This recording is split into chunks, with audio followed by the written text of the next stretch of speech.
Hi guys! Welcome back to my YouTube channel. Good morning, good afternoon, good evening sa ating lahat. Saan man tayo sulok ng mundo. Sana'y nasa mabuti tayong kalagayan at ligtas sa anuman masamang kapahamakan. At bago ang lahat, shoutout muna tayo sa founder ng Kalingap, Kuya Val Santos Matubang. At Edna Vlogs, Kalingap Rob, syempre kay Jack Matubang at sa lahat ng mga sponsor na walang sawa tumulong sa mga nangangailangan, more blessing to come. At syempre, shoutout din sa Kalingap Strikers, hindi ko na maisa-isa. At sa lahat ng aking kaibigan dito sa mundo ng YouTube. Shout out sa inyong lahat. At ayan ano ngayon ang ating reaction video? Nandyan sa ating thumbnail si Kalingap Ido. At re-reactionan natin itong kanyang live na kung yung live niya nung isang araw na hindi nga nagtagal dahil nga pinasok ng mga basher na special old. At ayan, dahil medyo nabuisit dito si Kalingap Ido, ay pakinggan nyo muna kung ano ang sinabi niya dyan. Huwag nyo nang guluhin si Biancy guys. Ayan. Kakauwi lang namin, no? Pagod pa eh. Ayan.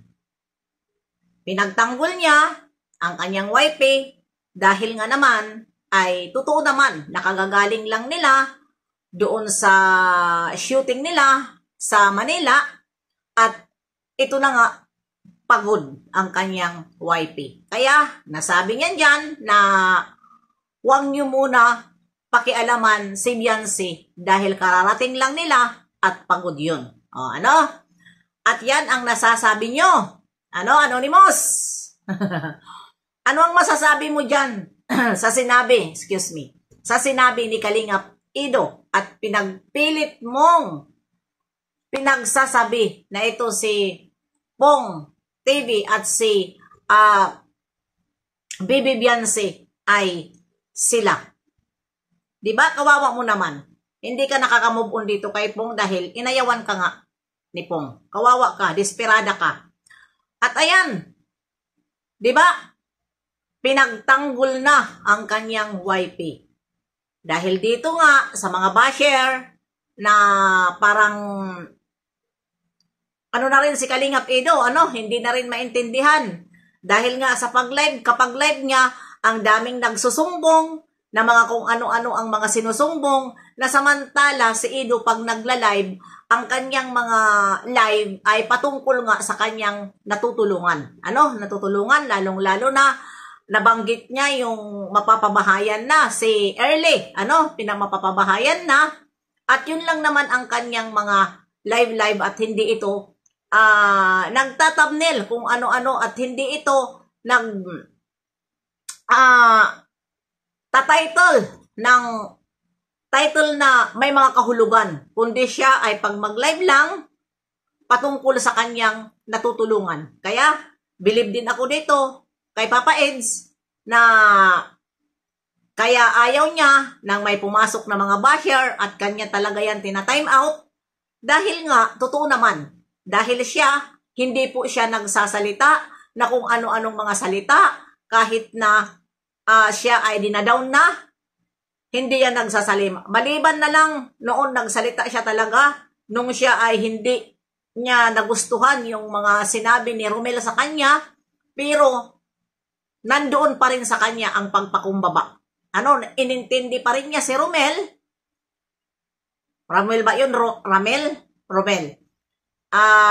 Inintindi pa rin niya na intindihin daw. Di ba? Kaya, kayo na mga basher, hindi kayo kailangan ni Kalingap Ido doon sa kanyang live. Dahil siya po ay hindi taong ang kanyang topic ay nasa issue. Hindi po siya ganun. Once na mag-reaction siya, ang gusto niya pa good vibes, o kaya kung ano-ano ang kanyang magbabasa lang siya, pero once na makabasa siya ng hindi maganda, huwag kang umasa at i-hide ka niya. Kasi totoo nga naman, hindi naman siya reactor na para magsumbong at hindi rin siya sumbungan para kung ano-ano ang inyong isusumbong sa kanya. Dahil siya po ay focus lang po siya sa kanyang charity at focus din siya kapag kasama niya ang kanyang wifey. At lalong-lalo na kung mayroon silang lakan dahil hindi niya hinihiwalay na ito si Bibi Biancy natin, magkasama sila lagi. At sila ang nakakaalam. Kaya wala na kayong dapat pa isumbong at wala na kayong dapat pa mag-comment doon. Hoy, mga old, special old. Diyos ko po. Kawawa nyo naman, Ayan ang hirap sa inyo eh. Hindi nyo tinitingnan, Hindi nyo tinitingnan kung ano ang topic ng host. Kung basta na lang kayo doon susulpot at napapahiya kayo. 'Di ba? Napapahiya kayo nang dahil sa inyong kagagawan. Tapos, magagalit kayo dahil pinagsasalitaan kayo ng host ng hindi maganda. Okay lang sana, pumasok kayo yung katulad sa akin na lagi issue ang topic. Pero pagkaganyan, na hindi issue ang topic, ay huwag kayo sumulpot doon para hindi kayo mapahiya. Mapahiya. At kung ano-ano ang inyong isusumbong. Kung galit kayo kay Bibi Biancy, huwag kayo magsumbong kay Kalingap Ido at walang panahon si Kalingap Ido na para sagutin kayo. Dahil ayaw niya ng gulo at ayaw din niya na mabulgar ang kanilang relasyon.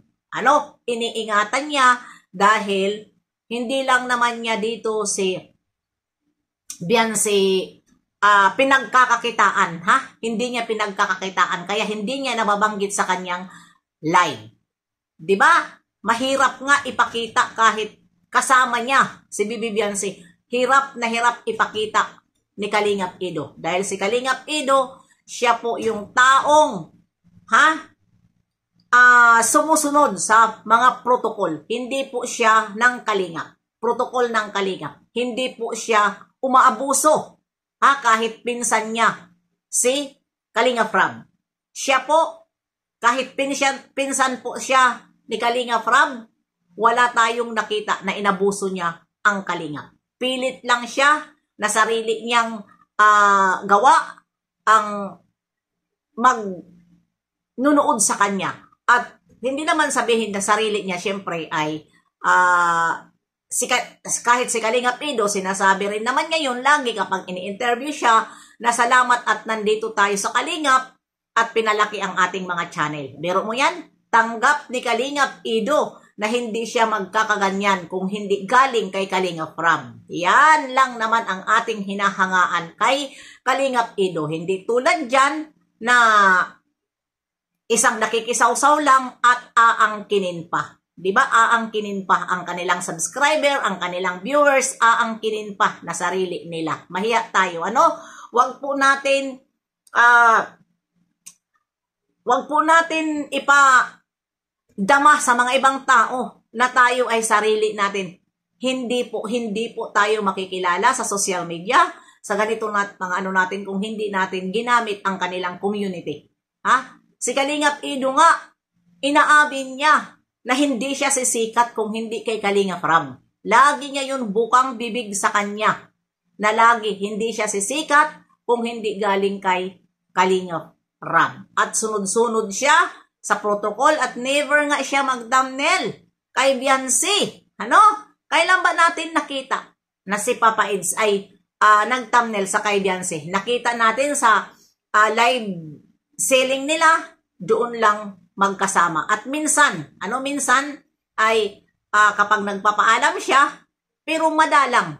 Pag mag-live siya, sarili niyang mukha ang nilalagay at hindi yung kanoy-kaninong mukha ang nilalagay niya. Kasi ang live niya po, ayun nga, sinasabi ko sa inyo kung ano ang kanyang natutulungan, yun po ang kanyang topic. Kaya mahiya kayo mga basher, napupunta kayo doon, sasabihin nyo, suplado si Kalingap Ido kung ano-ano ang mga sinasabi. Natural lang yun kasi hindi naman siya issue ang kanyang live. Kundi nagla-live siya para tawag nito. Tatanungin niya kung talaga ba kayong tunay na mga viewer at nakikita natin ang kanyang mga upload. Every time may upload siya. 'Di ba? At isa pa, nagpapasalamat din siya, ha? Kay Bibi Biancy kahit hindi niya tinatamnel at alam natin na kasama lang at appreciate niya na lumalaki ang kanyang views. Na alam natin na si Bibi Biancy ay kasama niya sa pag-kamera. Yan lang naman ang aking ipaalala sa inyo, ha? Kayo, mga hinayupak kayo ng mga basher, mahiya kayo sa mga pagmumukha nyo. Huwag kayo pasok ng pasok sa mga charity vlogger na nagla-live dahil hindi po issue ang kanilang content. Kundi ang kanilang content, kung ano po ang kanilang natutulungan, yun po ang content nila. Pero kayo, makakapal. Kahit live selling, papasukin nyo dahil nga kayo po ay mga bastos kayo na mga basher. Pero sa bagay, hanggang dyan na lang naman kayo. Wala na kayong ibang ginagawa kundi mambabas sa mga taong tumutulong man lang sa mga taong nangangailangan. Kaya hanggang dito na lang. See you next live and upload. God bless sa ating lahat.